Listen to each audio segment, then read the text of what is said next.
semua dalam keadaan sehat-sehat saja ya. Oke, kita ketemu lagi di subbab D mengenai peran lembaga sosial dan bagaimana pemanfaatannya untuk SDA dan SDM. Mari kita siap belajar ya. Nah, di sini ada gambar. Gambar pertama itu bank, gambar kedua itu rumah sakit, gambar ketiga sekolah, gambar keempat pasar. Oke, kamu perhatikan gambar tersebut.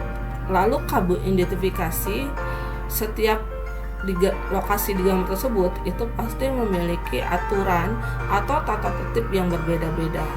Selain itu, mereka juga memiliki sanksi-sanksi yang akan diberikan jika melanggarnya. Nah, kenapa di awal Bu Eka memberikan kalian 4 gambar ini? Karena kita akan membicarakan mengenai lembaga sosial yang pasti kaitan eratnya dengan aturan. Nah, untuk lebih jelasnya lagi, kamu bisa mengerjakan dulu LK11. Ada beberapa lokasi pengamatan, terus kamu tulis aturannya apa, lalu sanksinya apa kalau kamu melanggar aturan tersebut.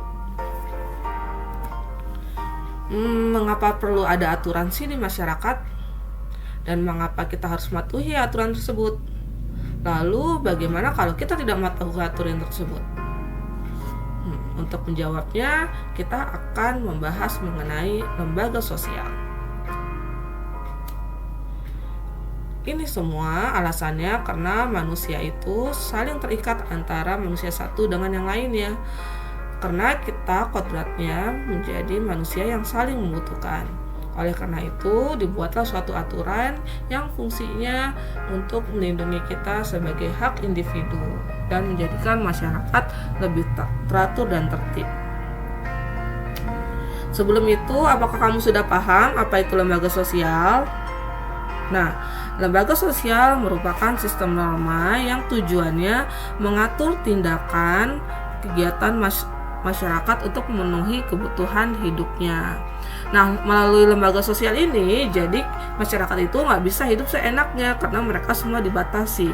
Dibatasi oleh apa? Dibatasi oleh aturan atau norma yang ada di lembaga tersebut. Nah, jika norma tersebut sudah mengalami proses yang mendarah daging di dalam masyarakat, maka terciptalah lembaga sosial. Nah, apa itu norma? Norma adalah aturan atau kaidah yang menjadi pedoman dalam kita bertingkah laku. Jadi, norma itu memberitahu kita apakah perilaku kita itu sebenarnya sudah benar atau salah. Awal mula norma itu terbentuknya dengan ketidaksengajaan. Lalu, karena kebutuhan manusia, norma ini kemudian dibentuklah secara sadar menjadi sebuah aturan. Di sini bisa contohnya adalah di bidang ekonomi atau di lembaga ekonomi ada aturan atau norma yang berisi bahwa kalau perantara itu mendapat bagian, maksudnya adalah misalkan kita ingin menjual rumah, nah terus kita minta bantuan orang lain sebagai perantara atau maklar atau calo yang untuk menjualkan rumah kita. Nah, kita kan kalau rumah kita laku dijual, kita tuh harus memberikan berapa persenan dari harga rumah kita tuh untuk perantara tersebut. Nah, awalnya peraturan untuk memberikan bagian itu tidak ada loh. Itu hanya sebagai ucapan terima kasih saja. Nah, tapi di zaman sekarang aturan seperti itu sudah menjadi pokok. Jadi kalau kita minta bantuan orang lain untuk menjual rumah, kita harus bagi bagian ke dia atau harus orang tersebut harus dapat bagian dari harga jual rumah tersebut. Nah, norma berdasarkan tingkatannya itu sebenarnya ada 5, tapi kalau untuk SMP belajar sampai 4 aja ya. Dari yang paling rendah ada cara atau usage, ada kebiasaan atau foxway di atasnya, lalu ada tata kelakuan atau mores, dan adat istiadat custom. Kita akan bahas bedanya. Oke, untuk melihat ini kan berdasarkan tingkatannya ya. Jadi kamu tuh fokusnya ke sanksinya. Jadi sanksinya seperti apa? Kita lihat dari yang paling rendah sampai yang paling tinggi. Cara atau usage ini disebut norma yang paling lemah daya pengikatnya. Kenapa? Karena yang melanggar ini hanya mendapatkan cemoohan atau celaan atau ejakan saja, dan biasanya ini terlihat pada perbuatan individu saja. Jadi tidak semua orang melakukannya, hanya individu itu tertentu. Contohnya, misalkan kalau kamu bersendawa di tempat umum, itu apa sanksinya? Nah, sanksinya paling kamu dicap jorok, dicap tidak sopan, seperti itu kan. Nah, ini dikategorikan sanksi yang masih rendah karena hanya berupa cemoohan.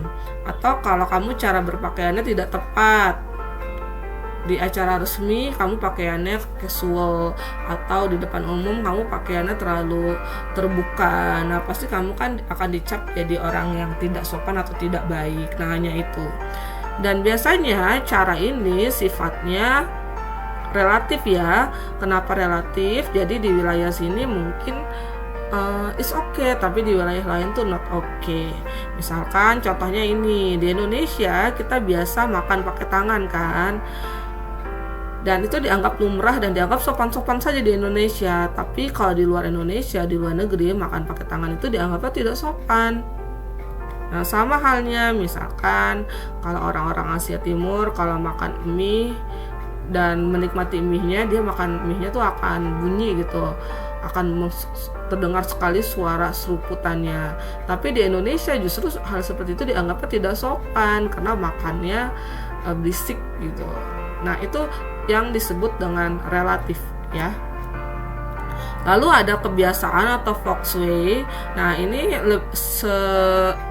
tingkatannya lebih kuat daripada usage karena ini sudah kebiasaan, yaitu perbuatan yang diulang-ulang dan sudah menjadi sebuah tradisi. Jadi yang melanggar ini tidak hanya dicemooh tapi juga sudah diberikan teguran. Ya, sudah ditegur. Misalkan kamu ngasih seseorang menggunakan tangan kirimu, karena kan kebiasaan kita orang Indonesia kalau ngasih sesuatu tuh harus pakai tangan kanan kan. Nah, kamu akan ditegur. Kamu tidak hanya dibilang nggak sopan, tapi pasti orang yang menerima benda tersebut pasti akan negur kamu. Ih, kok ngasihnya pakai tangan kiri kok gitu kan, nggak sopan banget sih gitu. Tidak hanya dicap, tapi kamu juga pasti akan ditegur. Nah, ini contoh-contoh lainnya, memberi salam kalau lagi bertamu, ngucapin salam dulu, jangan nyelonong aja. Nah, itu udah kebiasaan kan, yang semua orang tuh melakukan ini, itu adalah kebiasaan ciri-cirinya. Nah, kayak ini, sebelum makan, cuci tangan. Apa yang terjadi kalau kamu habis dari luar, dari mana, makan aja gitu, nggak cuci tangan dulu. Nah, pasti kamu akan dimarahkan oleh orang sekitar kamu, oleh mama kamu, dimarahin, cuci tangan dulu sebelum makan gitu kan. Nah, itu kebiasaan atau feng shui. Nah, tata kelakuan atau mores ini juga di atas dari feng shui ya. Jadi tingkatannya udah lumayan keras nih. Jadi yang melanggar sanksinya udah tegas. Nah, kalau tata kelakuan ini sudah menjadi alat pengawas atau kontrol dalam masyarakat karena yang mengatur tindak lanjut kita. Oke, di sini contohnya misalkan kalau kamu melanggar tata tertib sekolah. Nah, kamu tidak hanya ditegur, kamu juga pastikan nanti kalau sudah mengulang berkali-kali akan dipanggil ke ruang BK. Kalau masih melanggar lagi, orang tuanya dipanggil. Kalau masih melanggar lagi, nanti kamu terancam untuk keluar dari sekolah. Atau misalnya seperti mencuri. Nah, kalau mencuri itu kan tidak hanya ditegur selesai kan, pasti kan akan diproses di kepolisian lalu ditangkap dan penjara. Nah, ini maksudnya sifatnya tegas. Contoh juga seperti berjudi, menggunakan obat-obatan terlarang. Nah, ini juga contoh-contoh mores. Nah, ini juga pergaulan bebas, nggak bayar pajak. Kalau kamu nggak bayar pajak, nanti juga kamu bisa dikena denda, atau juga kalau menggelapkan pajak bisa juga dipenjara, kena hukuman. Nah, ini tata kelakuan atau mores, jadi sanksinya yang paling tegas untuk saat ini. Lalu ada adat istiadat atau custom. Nah, kalau yang ciri khas yang ini yang bedakan ini dengan mores dengan norma yang lain adalah kalau ini hanya pada perilaku atau tata kelakuan pada masyarakat tertentu saja, dan biasanya aturannya itu tidak tertulis tapi sanksinya lumayan keras, tapi hanya untuk masyarakat tertentu aja. Nah, biasanya kaitannya dengan upacara perkawinan atau upacara kematian. Nah, bisa Ibu berikan contoh, misalkan di Nias itu kan ada kebudayaan yang untuk dianggap dewasa, seorang anak laki-laki dia harus berhasil melompatin batu itu kan, ada lompat batu. Nah, kalau dia tidak berhasil, nanti dia dianggapnya belum menjadi laki dewasa. Ini hanya berlaku di Nias saja. Apakah di wilayah lain di Nusantara berlaku, di Indonesia? Tidak kan? Nah, itu maksudnya adat istiadat atau custom. Atau misalkan kalau di adat Jawa, kalau ada nikahan tuh sebelumnya harus ada siraman dulu. Sedangkan mungkin di adat yang lain tidak perlu ada yang namanya menikah itu siraman. Nanti kalau tidak melakukan gimana? Tidak melakukan dianggapnya kurang lengkap gitu adat pernikahannya. Nah, itu contoh dari adat istiadat atau custom. Nah, kayak ini upacara mitoni pas mau kehamilan, ini juga contoh dari custom atau adat istiadat. Nah, ini ada tabel yang membuat kalian lebih mudah untuk membedakan 4 norma tersebut ya. Nah, untuk lebih memahami, kamu di LK12 silakan cari masing-masing contoh perilakunya selain yang sudah Bu Eka sebutkan tadi, dan juga cari sanksi-sanksinya jika melanggar norma tersebut. Nah, sebelum masuk mengenal bahas lembaga sosial, kamu juga bisa kerjakan LK13 dulu, cari masing-masing pengertian lembaganya, lalu kamu cari peran dan fungsinya apa, lalu contohnya bagaimana.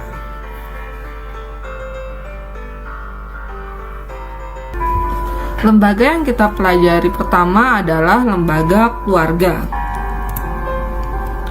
Keluarga adalah satuan terkecil atau paling mendasar dalam masyarakat. Jadi, masyarakat terkecil itu adalah keluarga. Keluarga bisa terbentuk dari sebuah perkawinan yang sah menurut agama dan pemerintah. Nah, biasanya kita itu tahu seseorang dikatakan keluarga jika memiliki hubungan darah dengan kita kan. Tapi bisa saja orang lain bisa kita sebut keluarga tanpa hubungan darah.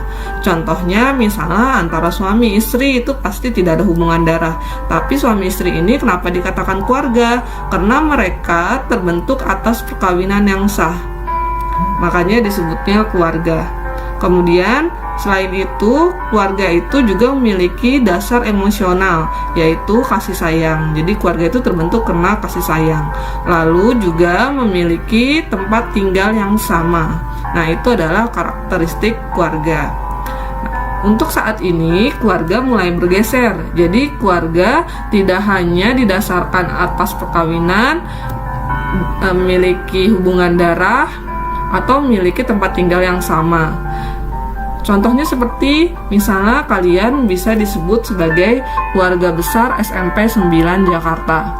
Nah, kalian disebut keluarga besar SMP 9 Jakarta bukan karena perkawinan, bukan karena tinggal di tempat yang sama atau memiliki darah kan, tapi karena kita berada di institusi pendidikan yang sama, makanya disebutnya sebagai keluarga besar.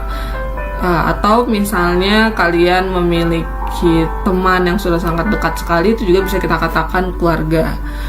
Jadi karakteristik keluarga tidak hanya terbentuk karena ini saja, tapi karena hal-hal yang lainnya pada era modern ini. Kemudian untuk keluarga sendiri itu dibagi menjadi 2 jenis. Kalau berdasarkan anggotanya ada nuclear family atau keluarga inti, dan extended family atau keluarga luas. Yang dimaksud dengan nuclear family itu adalah keluarga yang terdiri hanya ada ayah, ibu, dan anak dalam satu rumah. Makanya disebutnya keluarga inti. Sedangkan kalau keluarga extended family, keluarga luas atau kode Indonesia sebutnya keluarga besar ya. Jadi di dalam satu rumah itu lebih dari satu keluarga inti. Jadi misalnya selain ada ibu, ayah, dan anak, tapi di situ juga tinggal neneknya, tinggal omnya, tantenya. Nah, itu namanya keluarga besar atau extended family. Untuk berikutnya adalah mengenai fungsi keluarga. Di sini ada beberapa fungsi keluarga. Yang pertama ada fungsi reproduksi, yaitu fungsi sebagai penerus keturunan.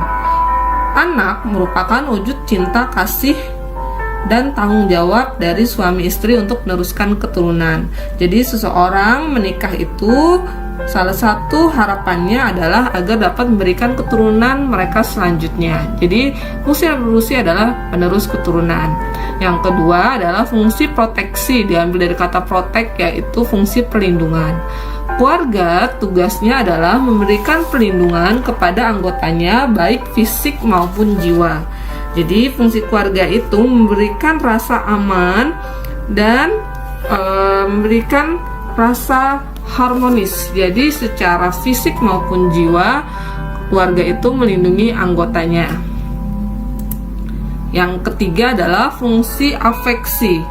Fungsi afeksi adalah fungsi tempat mendapatkan kasih sayang dan perhatian. Jadi keluarga itu diharapkan dapat memberikan kehangatan perasaan kepada anggota keluarganya. Sebagai contoh, misalnya seorang ayah yang menyayangi dan memperhatikan anak-anaknya tanpa membeda-bedakan. Jadi itu fungsi afeksi, memberikan kasih sayang. Kemudian yang keempat, fungsi edukatif atau sosialisasi. Jadi fungsi edukatif adalah tempat membentuk kepribadian anak agar sesuai dengan harapan orang tua dan masyarakat. Ini bisa juga disebut dengan sosialisasi primer. Jadi keluarga adalah tempat di mana seorang anak dibentuk kepribadiannya. Kepribadian yang seperti apa? Kepribadian yang diharapkan dapat memahami lingkungan yang lebih luas, sehingga jika nanti seorang anak sudah siap untuk bersosialisasi di masyarakat, anak tersebut mulai bisa memahami norma yang berlaku sesuai dengan nilai-nilai sosial di dalam masyarakat. Jadi itulah kenapa kalau misalnya kamu tidak bertindak tidak sopan, pasti orang-orang akan bilang, wah ini pasti tidak diajarin etika nih sama keluarganya. Nah, karena fungsi keluarga itu memberikan edukatif. Jadi kalau misal kamu mau berbuat buruk, yang kena cap buruk juga tidak hanya kamu, tapi keluarga kamu, karena dianggap tidak bisa memberikan edukatif. Oke, berikutnya adalah fungsi yang kelima, fungsi pengawasan sosial atau saling kontrol.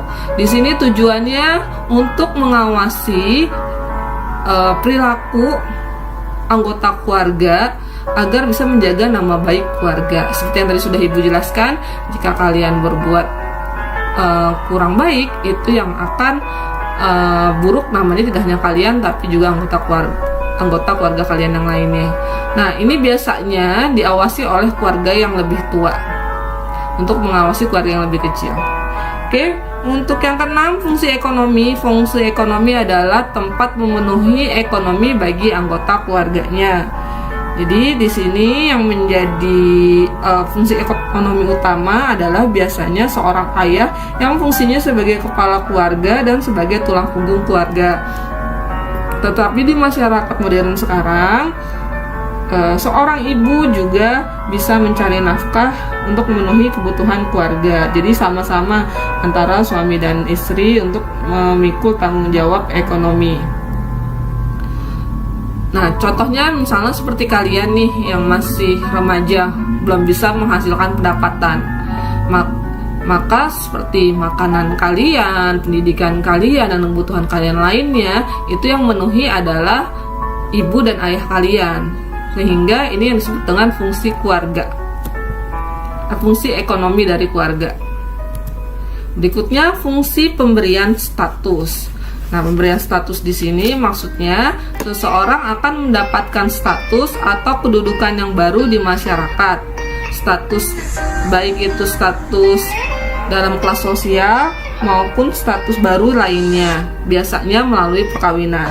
Sebagai contoh, misalnya seseorang jika setelah menikah dia akan dapatkan kedudukan baru di masyarakat, yaitu sebagai suami dan istri. Jadi yang tadinya dia seorang anak, sekarang statusnya jadi baru nih, jadi seorang istri. Atau yang tadinya dia seorang anak, jadi statusnya jadi seorang suami, dan dianggap biasanya kalau orang sudah menikah itu sudah lebih dewasa. Kemudian status lain di sini adalah maksudnya misalnya seorang anak itu bisa memperoleh status dari orang tuanya. Status di sini adalah maksud status kelas sosial ya. Jadi misalnya seperti ini, dia keluarga kerajaan, jika punya anak maka anaknya langsung statusnya adalah sebagai anggota keluarga kerajaan. Nah, itu maksudnya pemberian status. Selain fungsi ada juga peran keluarga. Nah, keluarga seperti yang sudah dijelaskan tadi, perannya adalah sebagai agen sosialisasi pertama. Karena pertama kali keluarga itu seorang anak belajar memahami lingkungannya itu adalah di keluarga. Di sini tempat sebagai memberikan nilai-nilai yang diharapkan oleh masyarakat kepada anak-anaknya. Kemudian selain memberikan nilai, fungsi peran keluarga juga memberikan benteng atau penyaringan. Jadi tidak semua nilai-nilai di masyarakat itu bisa di-adopt oleh anak-anak. Jadi keluarga itu tugasnya adalah menyaring kira-kira nilai apa yang cocok untuk ditanamkan di dalam anaknya, atau nilai baik apa yang diperankan oleh anaknya. Oke, itu adalah peran keluarga. Lembaga yang kedua yaitu lembaga agama. Agama adalah sistem keyakinan dan praktik keagamaan dalam masyarakat. Jadi yang maksud dengan lembaga agama adalah yaitu mengenai keyakinan dan praktik atau ajaran-ajarannya. Nah, kenapa lembaga agama itu merupakan lembaga yang cukup penting? Karena agama dapat menjadi pelopor dalam menciptakan tertib sosial pada masyarakat. Jadi bisa menjadikan masyarakat lebih tertib. Karena jika seseorang itu beriman, pasti dia akan melaksanakan semaksimal mungkin rutinitas ibadah yang diajarkan oleh agamanya masing-masing. Karena agama itu lembaga atau institusi yang mengatur kehidupan rohani manusia. Jadi itulah kenapa penting. Lalu ini adalah contoh-contoh lembaga agama yang ada di Indonesia. Kalau Islam itu ada MUI, Majelis Ulama Indonesia. Kalau agama Kristen itu ada Persekutuan Gereja-Gereja Indonesia atau PGI. Katolik ada Konferensi Wali Gereja Indonesia KWI. Ini Hindu ada Parisada Hindu Dharma Indonesia atau PHDI. Ini kalau Buddha ada Perwakilan Umat Buddha Indonesia atau Walubi, ini contohnya. Kalau Konghucu ada Majelis Tinggi Agama Konghucu Indonesia atau Matkin. Ini contoh lembaga agama yang ada di Indonesia. Lalu apa itu fungsi lembaga agama? Yang pertama adalah sebagai pedoman hidup bagi manusia. Baik itu kehidupan pribadi hubungannya dengan Tuhan maupun hubungannya dengan sesama manusia lainnya dan hubungan dengan alam sekitar. Seperti yang kita tahu, pedoman hidup kita itu semuanya sudah tercantum atau tertulis di kitab-kitab agama masing-masing. Kemudian yang kedua adalah sumber kebenaran. Sumber kebenaran di sini adalah maksudnya agama menjadi sumber kebenaran bagi penganut agamanya masing-masing. Untuk apa? Untuk mencapai keselamatan dan kebahagiaan dunia dan akhirat. Ya, seperti yang kita tahu, setiap agama masing-masing pasti mengajarkan bagaimana biar bisa selamat dan bahagia dunia dan akhirat. Dan kita harus ngikutin apa yang diajarkan oleh agama kita kan? Nah, maka sebutnya sumber kebenaran. Kemudian yang ketiga adalah fungsinya sebagai pengatur tata cara hubungan manusia dengan manusia dan manusia dengan Tuhannya. Jadi di dalam agama itu diajarkan tuh kalau manusia sama manusia sikapnya harus bagaimana. Sedangkan kalau hubungan kita manusia dengan Tuhan, maksudnya cara beribadah, itu juga diajarkan dalam agama. Kemudian yang keempat, di dalam agama itu ada tuntunan prinsip benar yang salah. Jadi di dalam agama tuh dikasih tahu kan yang benar tuh seperti apa, yang salah seperti apa. Nah ini tujuannya agar kita menghindari perilaku yang menyimpang atau yang tidak sesuai. Kemudian yang kelima, pedoman pengungkapan perasaan kebersamaan. Nah maksudnya di dalam agama itu kita kan selalu diajarkan untuk bersikap baik ke sesama manusia, sehingga ini bisa memunculkan rasa kebersamaan. Yang keenam, pedoman keyakinan manusia berbuat baik. Nah, kita selalu yakin jika kita berbuat baik, kita akan apa? Akan mendapatkan pahala dari Tuhan. Begitupun sebaliknya, jika kita berbuat jahat, maka kita akan mendapatkan dosa yang nanti akan dihukum oleh Tuhan di akhirat. Nah, dengan seperti itu kita yakin jika kita berbuat baik kecil mungkin, pasti Tuhan akan membalas kita. Nah yang ketujuh fungsinya adalah pedoman keberadaan yang pada hakikatnya makhluk hidup di dunia adalah ciptaan Tuhan semesta. Jadi kita tidak sombong karena kita itu hanya makhluk ciptaan Tuhan saja. Nah yang ke-8, agama itu menjadi pedoman untuk rekreasi dan hiburan.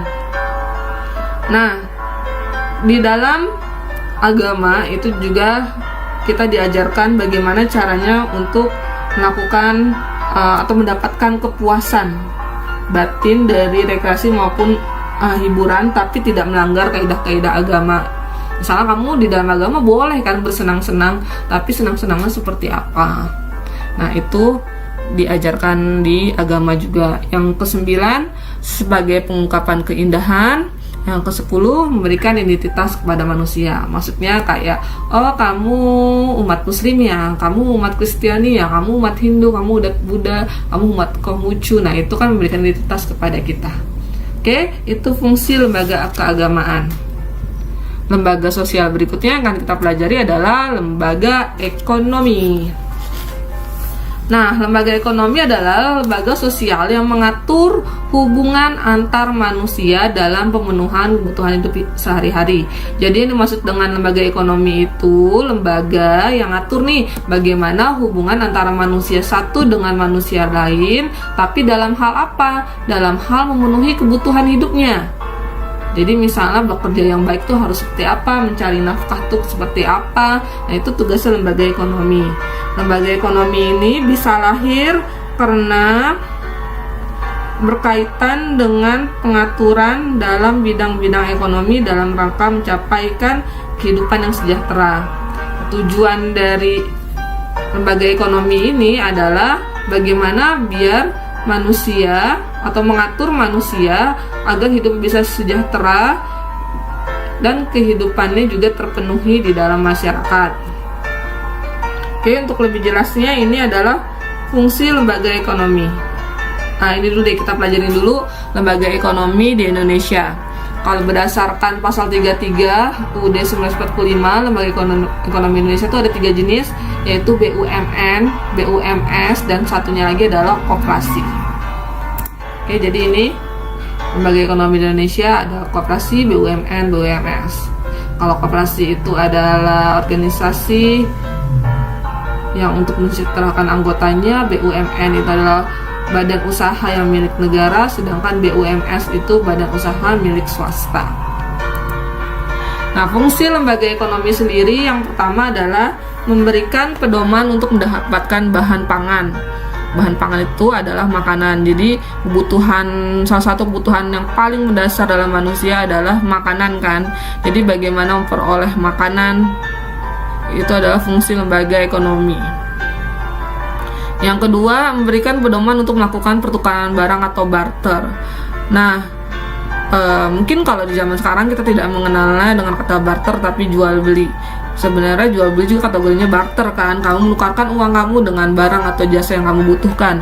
Jadi itu ada aturannya bagaimana caranya tuh untuk melakukan pertukaran tersebut. Yang ketiga, memberikan pedoman tentang harga jual beli barang.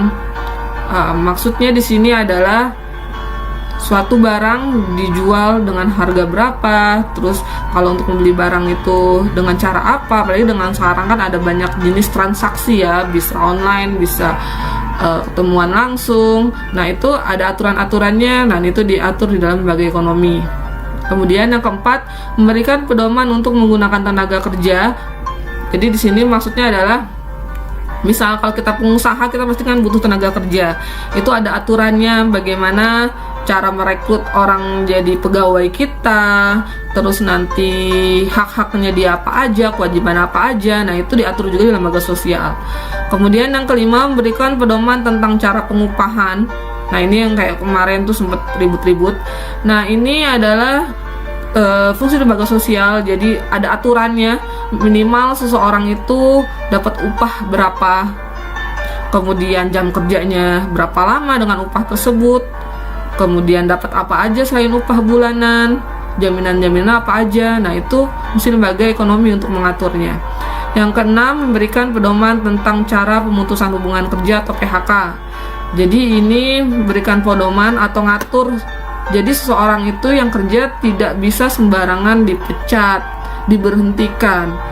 Tapi jika ada perusahaan melakukan itu, dia akan mendapatkan hukuman dari pemerintah gitu, bisa jika ada perusahaan seperti itu. Makanya butuh lembaga ekonomi yang ngatur gimana caranya seseorang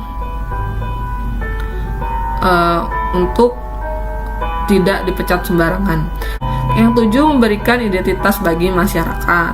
Contohnya misalnya seperti Bu Eka profesinya sebagai guru, pasti identitas Bu Eka adalah, oh Bu Eka yang guru ya, atau Bu Eka guru ya. Nah itu kan memberikan identitas terhadap seseorang. Lembaga yang keempat adalah lembaga pendidikan. Nah, apa yang dimaksud dengan lembaga pendidikan? Lembaga pendidikan adalah tempat berlangsungnya kegiatan belajar yang dilakukan untuk mengubah tingkah laku seseorang menjadi lebih baik. Nah, jadi tujuan adanya lembaga pendidikan atau tujuan kamu bersekolah nih, tujuannya biar apa? Biar perilaku kamu bisa lebih baik lagi. Nah, kemudian sebuah institusi sosial yang menjadi agen sosial lanjutan setelah lembaga keluarga. Jadi lembaga primera itu kan lembaga keluarga. Setelah keluarga, berikutnya yang bertugas memberikan nilai-nilai itu adalah lembaga pendidikan atau sekolah, biar kamu bisa diterima di masyarakat dengan baik. Jadi lembaga pendidikan atau sekolah itu adalah salah satu tempat kamu pelajari bagaimana caranya biar kamu bisa menjadi individu yang baik, yang bisa diterima oleh masyarakat, yang sesuai dengan norma yang berlaku. Lalu lembaga pendidikan itu ada 3 jenis. Pendidikan formal itu maksudnya seperti sekolah yang seperti kita lakukan sehari-hari, mulai dari tingkat paling dasar yaitu TK atau playgroup sampai yang paling tinggi yaitu perguruan tinggi. Nah ini sifatnya bisa umum bisa khusus. Maksudnya umum seperti sekolah umumnya, kalau khusus itu seperti SMK itu kan khusus sesuai dengan bidangnya, atau bisa juga seperti sekolah-sekolah yang spesial misalnya SLB, sekolah alam, atau homeschooling. Nah kemudian yang berikutnya adalah ada pendidikan non formal. Kalau non formal ini dia lebih mengenai keterampilan. Jadi contohnya seperti kursus bahasa, kursus komputer, atau misalnya seperti kalian les di bimbel atau les musik. Nah itu non formal namanya. Sedangkan kalau informal itu pendidikan yang terjadinya di lingkungan keluarga, seperti yang sudah tadi dijelaskan. Misalnya kalian diajarkan kalau ketemu orang dewasa harus salim, terus cara menerima tamu bagaimana. Nah itu kan diajarkannya di rumah, itu masuk ke pendidikan informal. Lalu fungsi-fungsi lembaga pendidikan ada fungsi manifest. Tadi masih ingat di awal Ibu sudah jelaskan fungsi manifest itu fungsi yang nyata atau diharapkan. Jadi yang pertama, fungsi pendidikan manifest itu adalah mempersiapkan anggota masyarakat untuk mencari nafkah.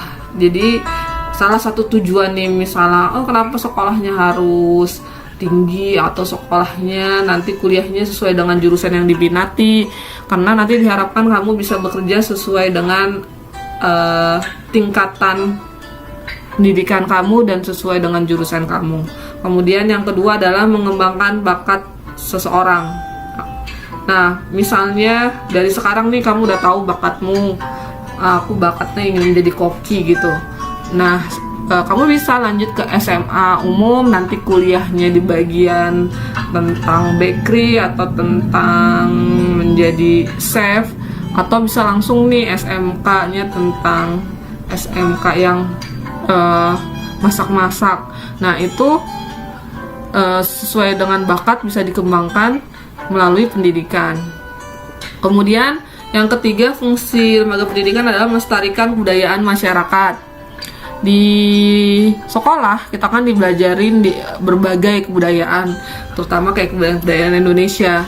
Untuk apa tuh kami dikasih tahu nih, kayak kemarin kita belajar di bab 1, alat-alat musik, terus rumah adat dan lain-lain. Nah, itu tujuannya biar kalian tahu dan terlestarikan kebudayaannya. Terus yang keempat, menanamkan keterampilan. Di sekolah selain kalian dipelajarin ilmu, kalian juga kan pasti ada praktek-praktek. Contohnya yang paling nyata itu misalnya kayak SBK, itu kalian tampilan menyanyi, tampilan main musik. Terus di prakarya kalian diajarkan seperti bercocok tanam atau memasak. Nah, itu di sekolah ya diajarkannya tidak hanya ilmu pengetahuan tapi juga keterampilan atau kecakapan hidup. Lalu fungsi laten ini tidak disadari, tidak diharapkan tapi ada gitu. Yang pertama adalah mengurangi pengendalian orang tua. Nah, jika kalian tidak sekolah, misalnya seperti sekarang nih kalian sekolahnya lagi di rumah, nah itu berarti orang tua kalian bertanggung jawab terhadap kalian full 1 hari. Tapi misalnya jika kalian lagi sekolah normal, itu berarti misalnya kayak di SMP 9 dari pukul 5:30 sampai pukul 2, berarti tanggung jawab terhadap kalian itu adalah tanggung jawabnya sekolah atau guru-guru. Jadi dengan adanya pendidikan, pengendalian orang tua itu sedikit berkurang. Yang berikutnya adalah mempertahankan sistem kelas sosial. Maksudnya di sini adalah ketika kalian sekolah, mau kalian keturunan raja, mau kalian misalnya anak bos besar, itu tidak berpengaruh karena kalian akan mendapatkan perlakuan yang sama seperti yang lainnya, tidak dibeda-bedakan. Nah, dengan begitu kalian mempelajari bagaimana cara hidup dengan berbagai perbedaan tapi tetap bisa harmonis.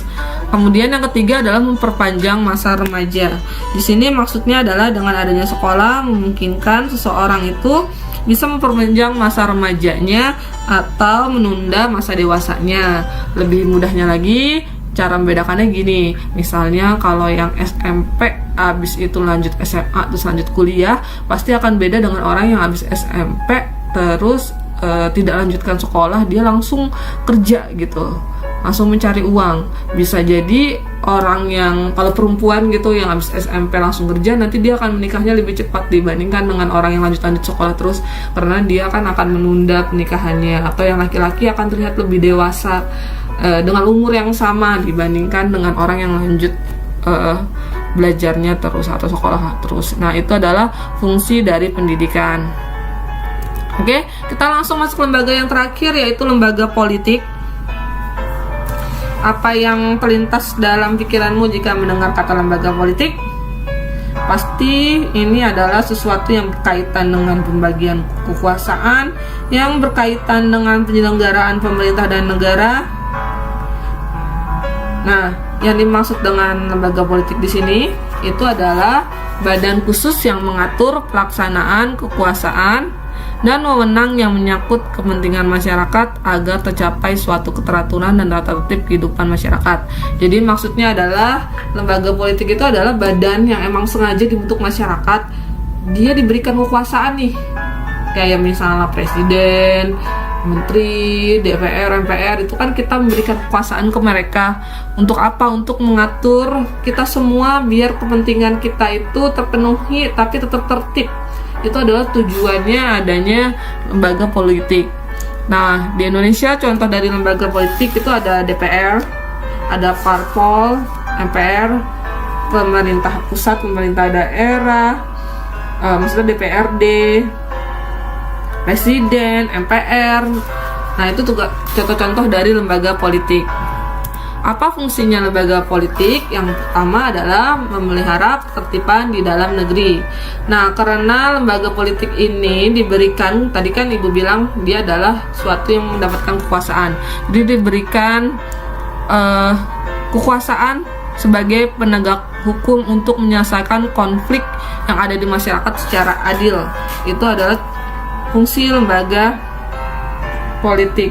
Jadi dia bisa memberikan baik itu penyuluhan maupun bisa melakukan kekerasan kepada masyarakat yang misalnya dia melakukan kerusuhan atau penyimpangan sehingga ketertiban tidak terjadi.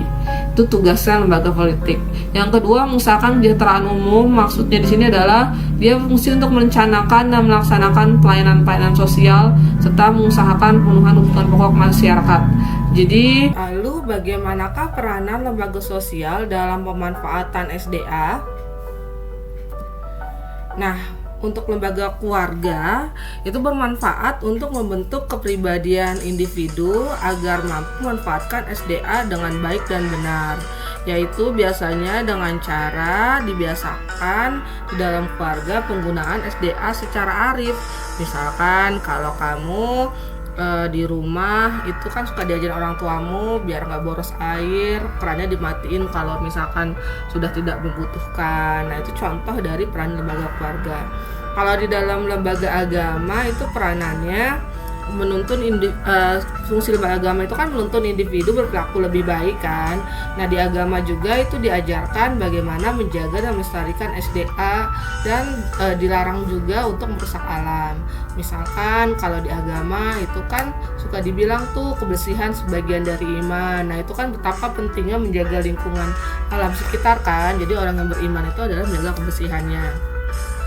Terus kalau fungsi lembaga ekonomi itu di dalam melakukan SDA, dia fungsinya menjaga keseimbangan dalam melakukan SDA. Jadi bagaimana para pelaku produksi itu bisa manfaatkan SDA, tapi manfaatkannya harus efektif dan efisien sesuai dengan penggunaannya. Jadi tidak langsung dieksploitasi secara berlebihan. Diambil boleh, tapi harus efektif dan efisien pengambilannya dan tidak merusak lingkungan alam.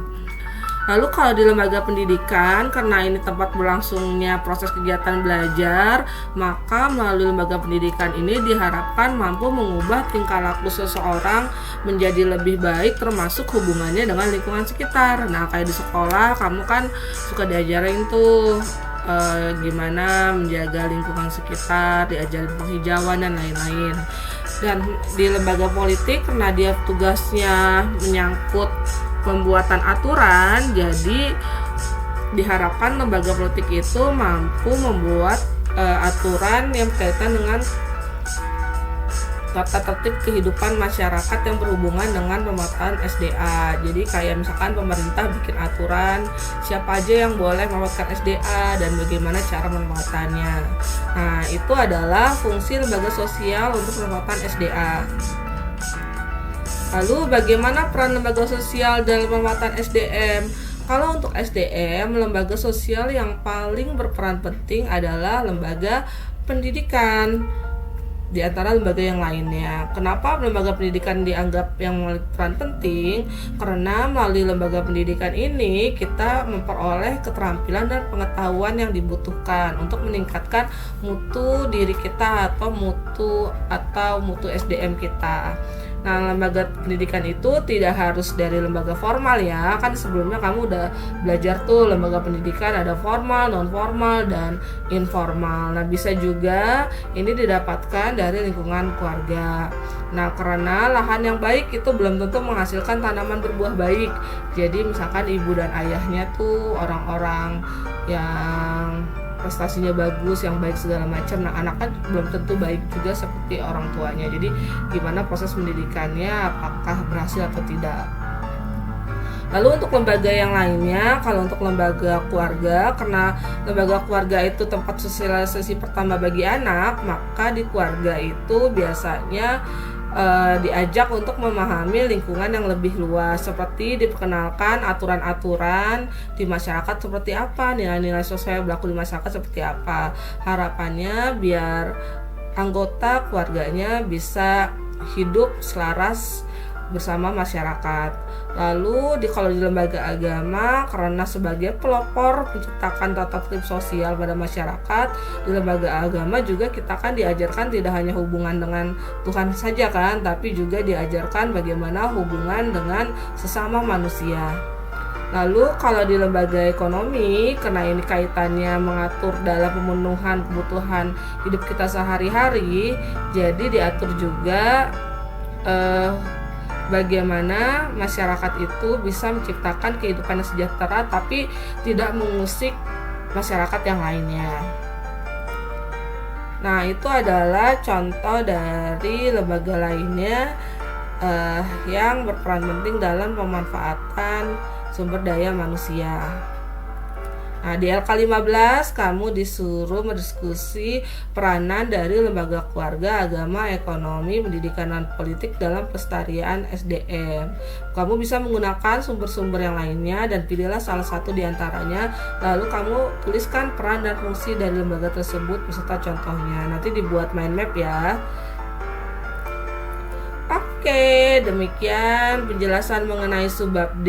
Terima kasih atas perhatiannya. Semoga kalian memahami apa yang sudah dijelaskan oleh Bu Eka. Tetap semangat belajar, tetap sehat semuanya. Terima kasih. Wassalamualaikum warahmatullahi wabarakatuh. Bye-bye.